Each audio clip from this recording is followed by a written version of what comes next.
بسم اللہ الرحمن الرحیم۔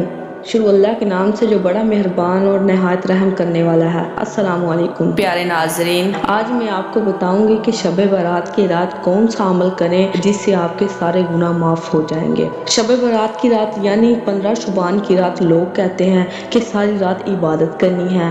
میں آپ کو 15 منٹ کی عبادت بتاؤں گی جو ہمارے نبی نے اپنے چچا کو بتائی تھی، جس سے آپ کے سارے گناہ معاف ہو جائیں گے، چاہے آپ نے زمین سے لے کر آسمان کی چھت کو ہی کیوں نہ لگائے ہوں۔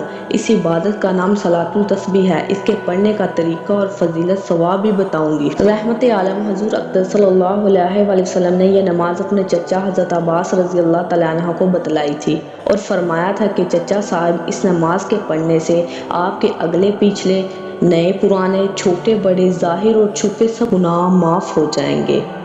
اگر ہو سکے تو آپ اس کو روز پڑھیں، یہ نہ ہو سکے تو ہفتے میں ایک دفعہ پڑھیں، یہ بھی نہ ہو سکے تو مہینے میں ایک دفعہ پڑھیں، اگر یہ بھی نہ کر سکو تو سال بھر میں ایک دفعہ پڑھیں، اگر یہ بھی نہ کر سکو تو عمر بھر میں ایک ہی دفعہ پڑھ لیں۔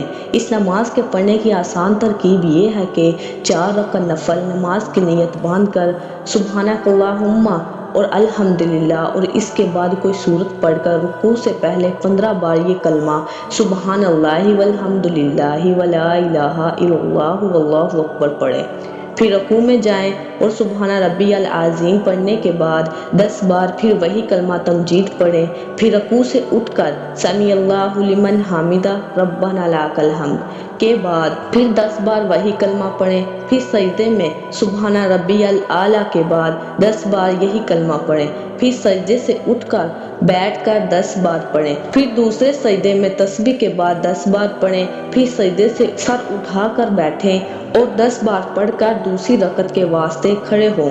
یہ کلمہ ایک رکعت میں 36 بار پڑھا گیا۔ اسی طرح ثنا چھوڑ کر دوسری رکعت میں پڑھیں اور اتحیات سے پہلے 10 بار پڑھیں۔ بس چاروں رکعتیں اسی طرح پوری کریں۔ ان چاروں رکعتوں میں الحمدللہ کے بعد جو سورت چاہے پڑھیں۔ نبی کریم صلی اللہ علیہ وآلہ وسلم نے اپنے چچا صاحب کے طفیل سے ہم غلاموں کو یہ عظیم الشان نعمت عطا فرمائی ہے کہ تم لوگ بھی اگر اس نماز کو پڑھا کرو گے تو تمہارے بھی سب گناہ معاف ہو جائیں گے۔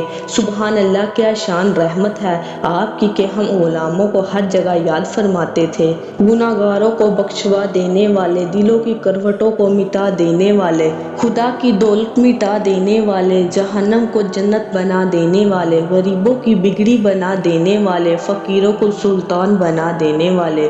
کہاں تک کریں شکر اس کا کہ ہم ملے ہیں خدا سے ملا دینے والے۔